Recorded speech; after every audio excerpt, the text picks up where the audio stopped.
Where do you start with somebody who you run into that doesn't know what you're doing now, and you say, oh, I'm working with regenerative agriculture, and they're like, were we what? It's taken me a couple of years to get some of my closest to really engage in conversation about what I do now. And I don't start with soil health because that's usually too much in the beginning of the conversation. We did research right when I joined 2.5 years ago, and what we found was 96% of the US adult population was unaware of the term regenerative agriculture as a viable solution for our wellness and really the role that soil plays. Where I tend to start is with wellness, because what we found was 50% of the adult population in the US was aware of climate crisis. They didn't feel it was theirs to solve. Yet 70% responded that they're willing to learn more about where their food comes from to make informed decisions that will benefit their health.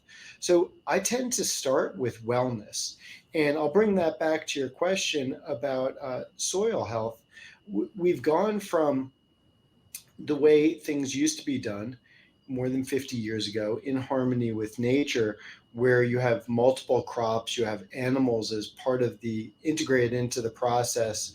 We then, for all the right intentions at the time with the Industrial Revolution, we focus on monocrop. So how could we have larger fields all dedicated to corn?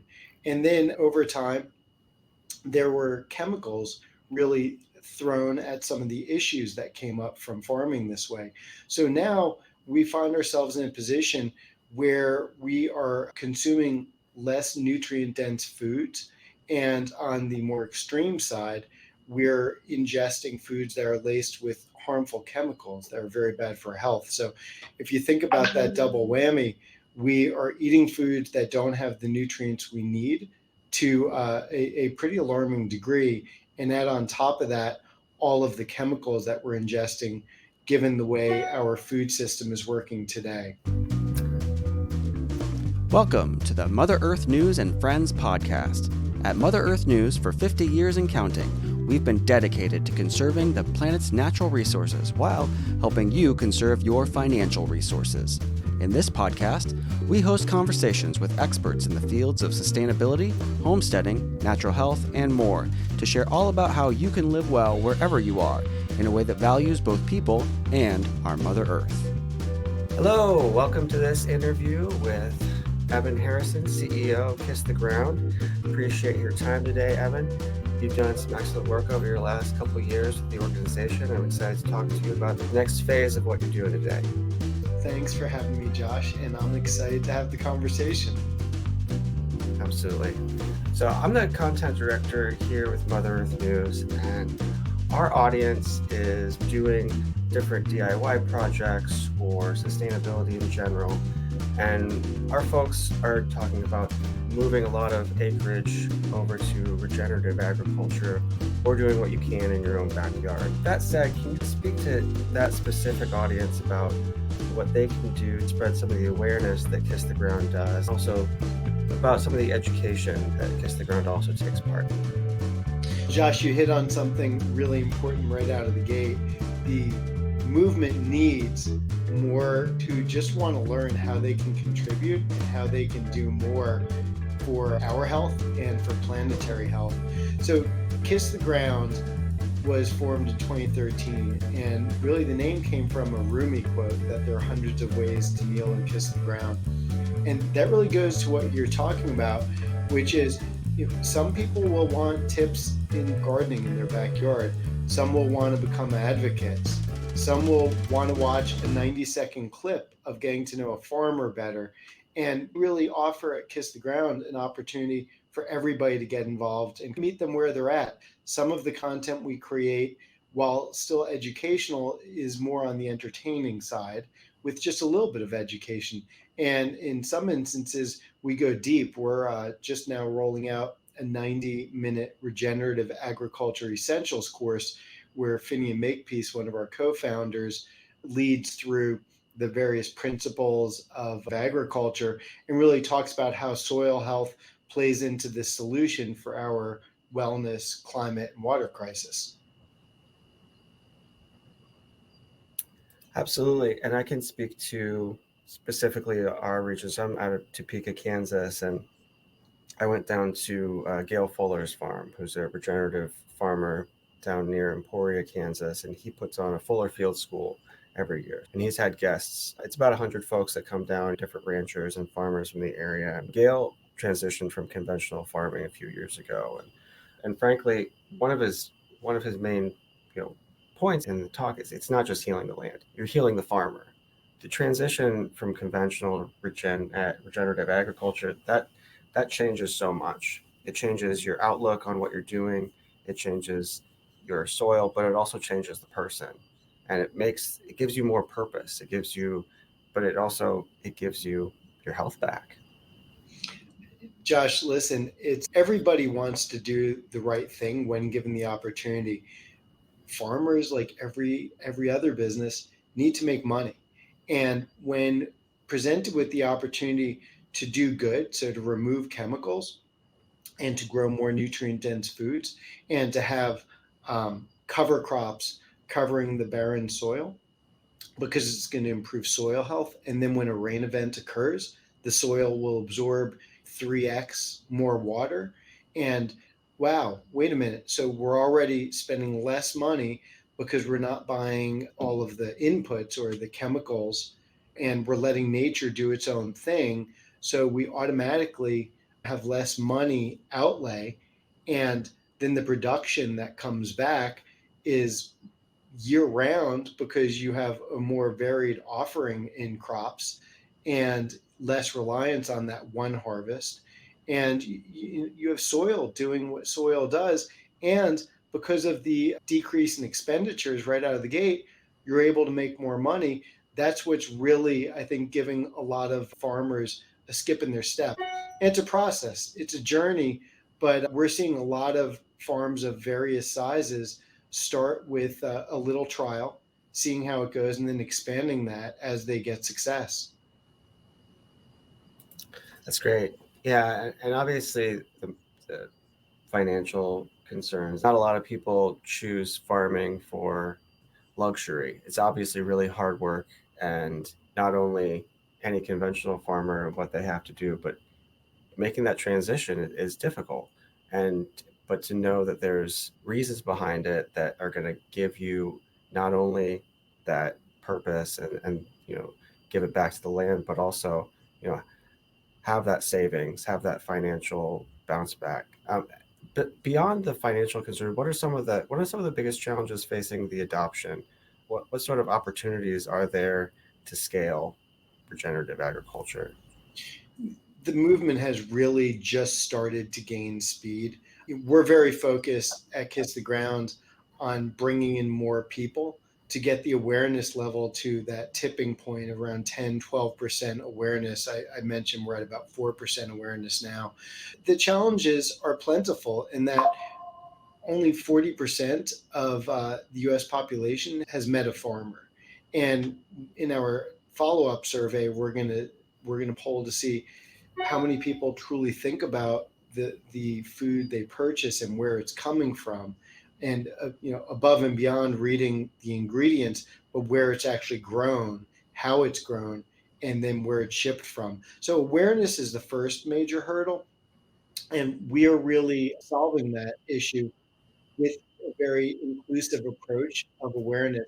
I mentioned some of our content is much more on the educational side, and then some is more on the entertainment side.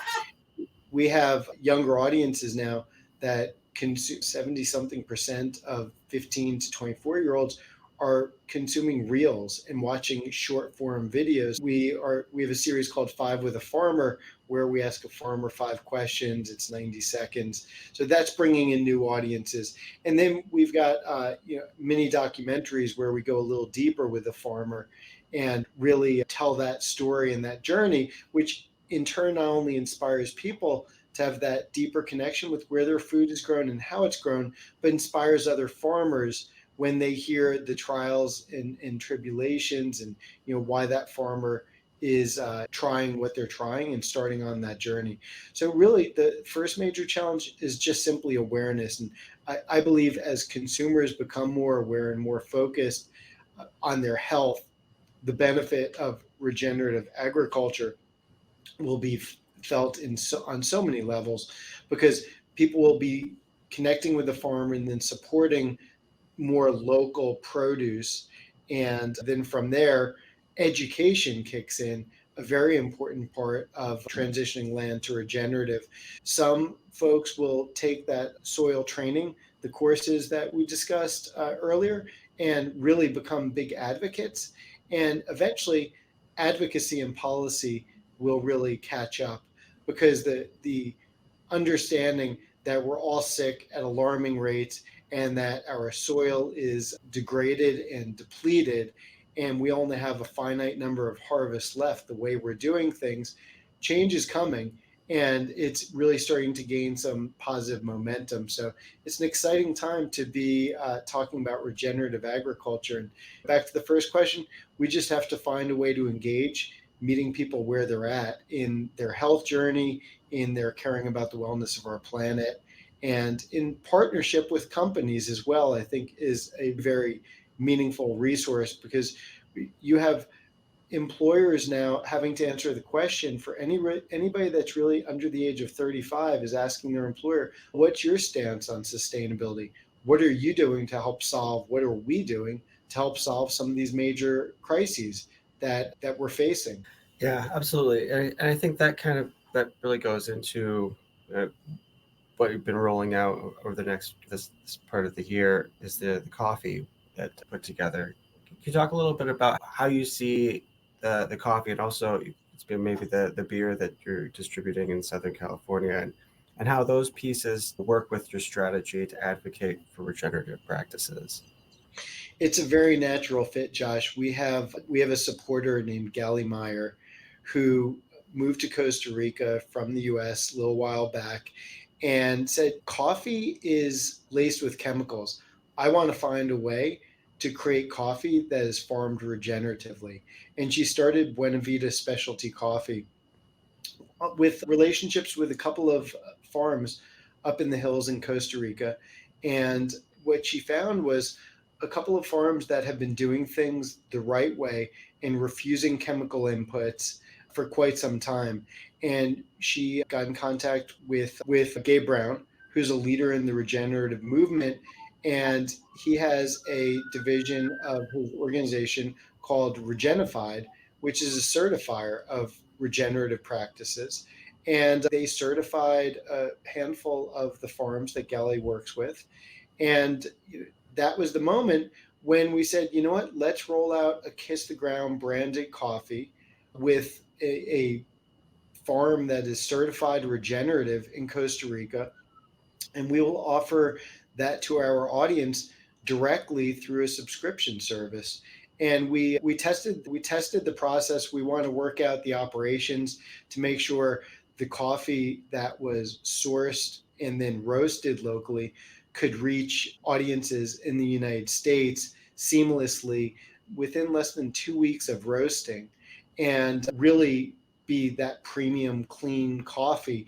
And we did a couple of tests, and it was pretty funny. I was in Costa Rica. I visit a little surf town called Nosara regularly, and I've got my favorite coffee shop and my favorite barista there. And they'd heard about what Ali and her company are doing, and they had a lot of respect for them. So I just kind of I just waited until Kiss the Ground Coffee was ready, and they had them sent to me in this beach town in Costa Rica. Ran up a hill to a resort where they had it shipped to, and I rode my bike, my favorite coffee shop, and I had the barista break it down for me. I wanted to see what kind of notes he got as a coffee expert, of which I am not. And it was just incredibly impressive all around, hearing him talk about the quality of this coffee and how clearly from his end they're definitely doing things the right way. And everybody who I've offered the coffee to has had a positive experience. So we all got very comfortable with it. We got very excited about it.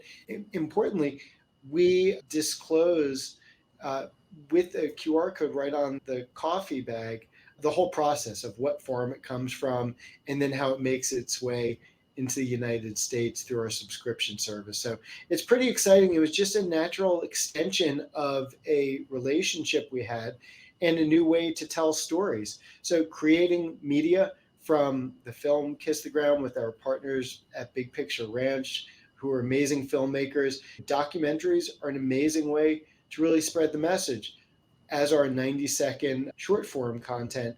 But offering coffee is opening up so many new conversations. It's really blown my mind how so many people who I've worked with in media and music really weren't engaging with what I've been doing at Kiss the Ground, no matter what angle I came from, to talk to them about our wellness and our relationship with our agricultural system. But when I asked them if I could send them coffee, all of a sudden there's a new level of engagement. We know the vast majority of adults in the US drink coffee daily. And we also know that the majority care about health. So, what a great way to engage in the conversation of regenerative agriculture by sourcing a coffee from a small family farm in Costa Rica that's been doing things the right way. It tastes amazing, and it brings the consumer into the conversation about regenerative practices and what that means. For sure. Yeah, that obviously that makes a lot of sense. Just meeting someone for coffee, like that's commonly a way to start a conversation, right? It's a way to begin dialogue about any number of topics. But when the coffee itself can, bridge the gap between someone's experience and what's happening on that farm with those beans, that's yeah, that makes a lot of sense. You asked the question about the health of farmers. We know not only is the work hard in general, not only is it very hard to make money in general, but also the exposure to the chemicals that fight off all of the challenges are harsh and damaging. So to be exposed to those chemicals, really, it's a major threat to farming. And when you have farmers that know they're able to help generate a product that is clean and not laced with chemicals, with healthy soil, that's just a win all the way around. The topic of the farm being in Costa Rica and a lot of the partnerships you're working with to develop regenerative farmland, how much of that farmland is stateside and how much of it is around the world? So, Kiss the Ground, as I mentioned, was created in 2013. And as you can imagine, even the topic back then of climate change it was highly debated. So imagine what having the conversation about healthy soil was in the US back in 2013. So a lot of work had to be done at laying the foundation. The big first reaction came when the film named Kiss the Ground came out on Netflix with Woody Harrelson, and that really engaged a lot of people in the conversations. And our company then rolled out some education courses for those who want to advocate and learn more. And as you move forward to now, the second film, Common Ground, has been in theaters and will go on a mass streaming network at some point early next year. And when you look at the transition of land in the United States in that time, Understanding Agriculture, Gabe Brown's company, they manage the transition currently of 34 million acres in the US. It's really hard to have a count all of the acreage in the world, let alone the US, that has started or transitioned to regenerative practices.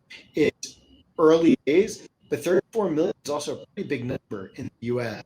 So we have a network of a couple hundred farmers that we work with in a host of different ways in the United States, and we follow the path of the first film, Kiss the Ground, and then Common Ground, the second film, which went to different parts of the United States, and our network of farmers and supporters has really filled in across the United States. We've focused, I'd say, a good 90% of our energy locally here in the United States first, purposefully. And then our focus will shift as we get into, I'd say, the back half of 2025 worldwide. And the Costa Rica coffee experiment, I think, is the first of what you'll see a lot more of moving forward. That's great. Yeah, and I can see the need to obviously get the story out in the US and do a lot of work stateside because I mean, obviously getting that advocacy and getting that groundswell is really going to be getting that 4% to the 10 to 12 where it's really going to start making moves. Going back to the backyard gardener and our folks that most of our audience obviously they do know what soil health is and that they're passionate about it. When you talk to those folks, how do you suggest they maybe we're talking to a grandma or grandpa or how do they talk to their grandkids about soil health and how do they maybe it's through wellness, maybe it's through food, maybe it's through how do you suggest they talk to their families and friends?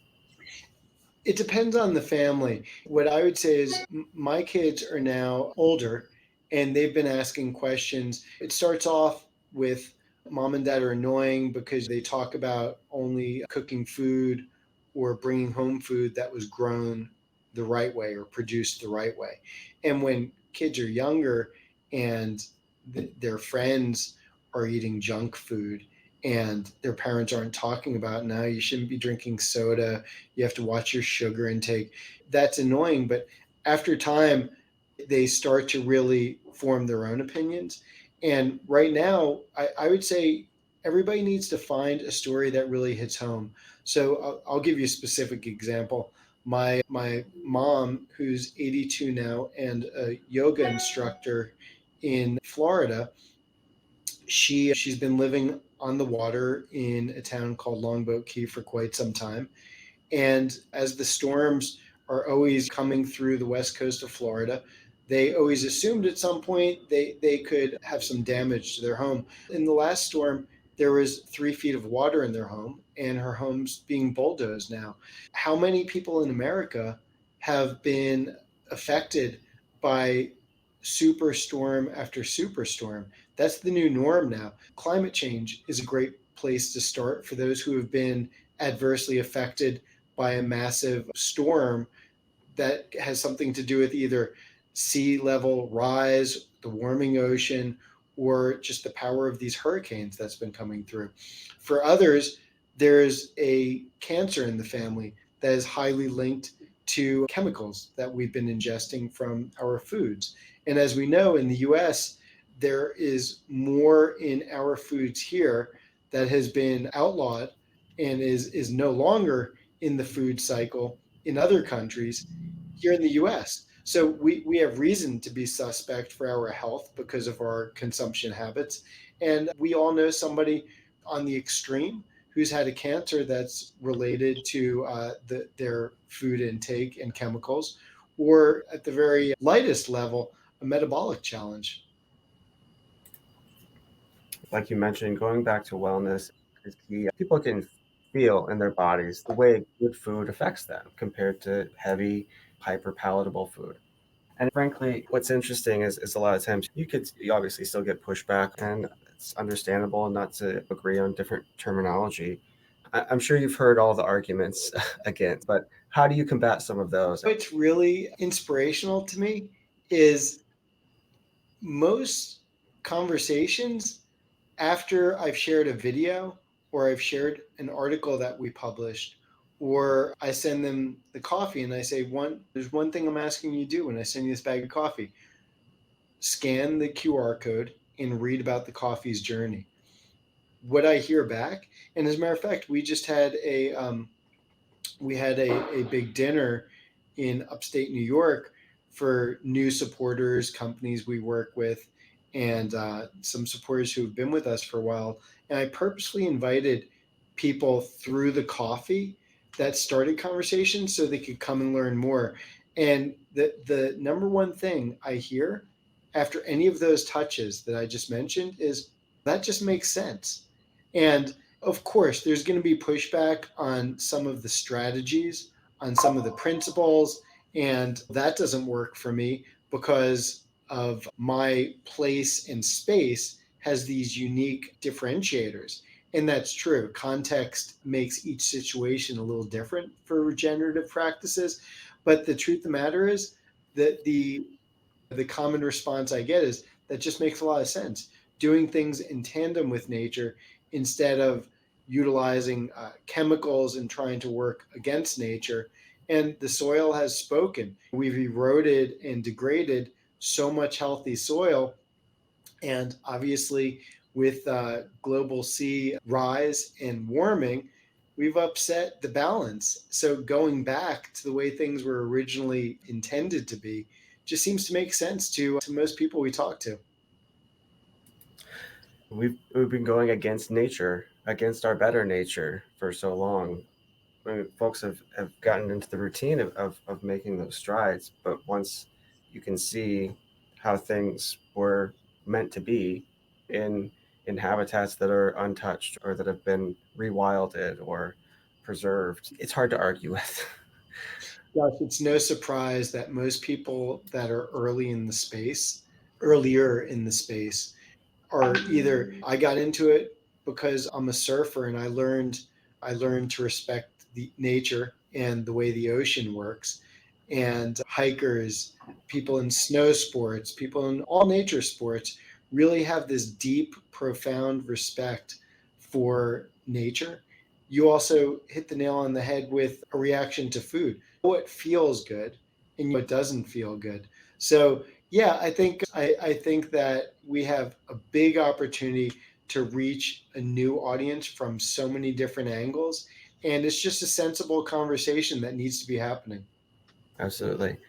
Yeah, I really appreciate your perspective on things because obviously what you're doing at Kiss the Ground is uh, very it's very life changing in a lot of different ways, and taking I mean that doubling the amount of people that under more than doubling the amount of people that understand regenerative agriculture is. I can only imagine what that could do just in an understanding of products like the coffee or different consumables, and it only brings the conversation, makes it richer. And frankly, like what you're talking about, the different folks that those practices might not work in my context. The more people that know about this, and it's what I've learned during my time here at Mother Earth News, is with all the contributors that we've worked with, there's so many great ideas from different backgrounds, different viewpoints, different regions, that it's a conglomeration of those viewpoints that really bring a rich answer to the problem. It's inspirational. I've always been a big fan of collaboration, probably because I played team sports at a young age and played in bands at a young age. You really learn to feed off one another's ideas and energy. And the word movement is used loosely. I really think there's no better way to describe what's going on right now, because you have really smart academia types, really innovative, smart farmers. You've got we're I'd say one of our superpowers is really we create content and distribute it. We're a media education company. You have the best on the ground trainers in understanding ag, and there's Health Academy. You've just got so many companies that are showing up and saying, how can we responsibly talk to our consumers about how we're starting to look at our supply chain and the changes we're making to support generation. So it's a really exciting time. Yeah, I agree. I see the potential for, especially as I think the younger generations and the way that they grab onto movements and the passion that they have for making a difference, especially in the space. I think is especially as they become more the dominant generation, it's going to be really like inspiring to see them come into their own. They're already doing amazing things, and I feel like part of my career path is to get out of their way as much as possible sometimes. To pave the way so they can Yeah. then fly. That's really what I talk about. Is this is a new chapter for me. It's an exciting one. And we have a staff that ranges from 20 years old to I'm in my 50s, and we're primarily a younger team. and they're new to business and they're new to this work. So I believe it's our responsibility to set up the systems, the process, and some momentum. And they're the ones who are going to see this through. Certainly. Speaking from a Mother Earth News brand, we've been in print since 1970 talking about not just soil health, but really all back to the land skills, whether it's building your own homes, or we have an article on building your own boats, or any sort of do-it-yourself skills. And it's really great to see the evolution of teaching the skills and sharing the stories of what is happening out there, but also what could happen. And that inspiration is really key. And so I'm really glad to talk to you today, and it's been a pleasure seeing your vision of what some of these initiatives can do and what's possible when we work together. I'm honored to be speaking with you, Josh. You guys do amazing work. I was on the board of Surfrider for a host of years. I am newer to this space, and as a absolute outdoor enthusiast and nature lover since I was born in 1970. It sounds like you guys started talking about this kind of thing in 1970. So I have the utmost respect for those who have been talking about doing things with a lot of mindfulness way before we had a crisis. And now the work that we're all doing collectively is at a point where it's imperative, and it's fun to be able to really share this inspiration and these messages in an upbeat way, as opposed to a doom and gloom way. And I'm seeing a lot more of that, which is really exciting. Absolutely. I'll close with just the fact that I got some of the coffee, and it is delicious, and it makes for a great conversation centerpiece for sure. It's a great idea, and I hope it does everything that you're hoping it does. I think Mother Earth News and this should help hopefully set off a great opportunity. And that's what I really go back to is we have to engage people where they're at. And most people appreciate meeting somebody for a coffee, and to have a coffee and to be learning about something that can really change the world while enjoying a great coffee is certainly an exciting place to be. So everybody can play a role, and I appreciate you helping us spread the word. Absolutely. Thanks so much for your time. I think. Thanks for joining us for this episode of Mother Earth News and Friends. To listen to more podcasts and get connected on our social media, visit www.motherearthnews.com/podcast. You can also email us at podcast@ogdenpubs.com with any questions or suggestions. Our podcast production team includes Kenny Coogan, Alyssa Warner, and myself, Josh Wilder. Music for this episode is the song Hustle by Kevin MacLeod.